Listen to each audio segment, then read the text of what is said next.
This week's chart is a Yi-Yo Daymaster born in the month of Horse. For a Yi-Wood Daymaster to qualify as a strong Daymaster by season, it would need to be born in either the spring season or the winter season. Here, Horse belongs to the season of summer, and so on the basis of season, this Yi-Wood Daymaster does not meet the criteria to qualify as strong. But as with all things Batzi, one swallow doesn't make a summer. Yes, I have my reasons for hating that saying, but it does sometimes have a ring of truth. In essence, we want to make sure that we are not lumping a Daymaster into the weak category just on one assessment point. Ideally, we check to make sure there is nothing that could change this conclusion. So what features in this chart could possibly swing the balance of probabilities away from weak to strong for this Yi-Wood Daymaster? Well, there is the Yi-Wood inside the dragon, which we could say provides routing for this Yi-Wood Daymaster, and also a Jiawood inside the pig. Don't these sort of help things along towards the conclusion called strong Daymaster? The dragon is considered the graveyard of wood. This is because dragon is the last branch in the season of wood. So we would consider the Yi-Wood inside the dragon to be exhausted or weak chi, and so less than ideal to call upon for support to the Daymaster. It's not that it doesn't lend a hand to the Daymaster. When you are weak, any support is still support. Just not quite enough support to make you a strong Daymaster. What about the Jiawood in the pig then? Well, this is interesting because Jiawood inside pig is considered in growth. Pig is one of the 4 travelling stars and growth branches. The sub-chi in all of the 4 growth branches is considered chi on the rise, as it were.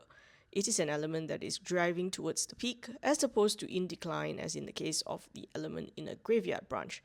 So we have a growth star here looking to provide a possible boost to the Yi-Wood.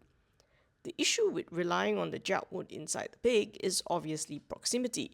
It is quite far from the Daymaster. Significantly, the presence of the Sin metal inside the early branch of the South Palace makes it very difficult for the wood to extend any roots to the Jiawood inside the pig. This is because Yi-Yo, when viewed as a pillar, is considered Yi-Wood with cut roots. Any attempt for wood to come near this Yi-Yo Daymaster would be repelled by the Sin metal below. So given that this is a weak wood Daymaster, the favourable elements are resource and companion. Resource is represented by the element of water for Yi-Wood Daymasters, and companion is represented by the element of wood for Yi-Wood Daymasters. Side note, if any of this is not immediately obvious why, or if you are confused, it is likely you have not yet advanced in your study to the 10 gods. For students who have learned the 10 gods, this should make perfect sense. Now, in my other videos for this season of Strength of the Daymaster, I did tease a little by implying that ascertaining the favourable and unfavourable elements is not quite the end of the road in the task of analysing a Batzi chart. This is because we should be aware that not all favourable elements are created equal. What does this mean? Well, the assumption is always that strong Daymasters have an advantage because they have 3 favourable elements to call upon, as opposed to 2 favourable elements for the weak Daymasters. However, if you spend enough time in the trenches of the subject of Batzi, you will soon realize that all things are equal in their own way. The universe is fair, as it were. This is because a Daymaster may not necessarily be able to use its favourable elements well, even if they are present in proximity or quantity. Each Daymaster has a unique relationship based on the 5 element cycles with the other 5 elements, and these relationships will reflect specific nuances. So a particular Daymaster may be strong and thus be able to rely on 3 favourable elements, but in reality it may turn out due to a quirk or vagary of the chart that they are unable to use any of these 3 favourable elements well. So always remember, we are interested in quality, not quantity. If a Daymaster has only 2 favourable elements, but it can really use both those elements, or even if just one of those elements really well, that is much better than having 3 favourable elements that your Daymaster cannot really effectively use. Back to the Yi-Wood Daymaster here. The favourable elements are, as mentioned, companion and resource. In the Year Palace, both the favourable elements are present, namely Renwater and Jiawood in the pig, and in the Hour Palace, Kuei-Water and Yi-Wood are found within the dragon. The pig branch is probably the more usable branch, given that it contains Jiawood, which Yi-Wood prefers for support over the friend element, which is Yi-Wood.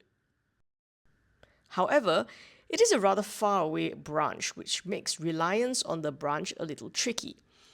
The dragon branch offers more apparent support and closer proximity, but reliance on a graveyard branch is always unadvisable. What potentially happens, therefore, in such a scenario is the Daymaster does the lazy thing and allows itself to be driven by the elements that are closest or with dominance rather than the ones that it needs. The outcome of this is that the Daymaster will lean towards unfavorable elements like output and 7 killings because these are the stars that have dominance in the chart and proximity. Now, I say arguably favorable because whilst we are using the strength of the Daymaster to determine the favorable and unfavorable elements, you can sometimes have instances where the Daymaster simply won't use these elements because they don't gel with the inherent nature of the Daymaster. So figuring out the favorable elements is not the end of the line inquiry, but merely the start of a more important one.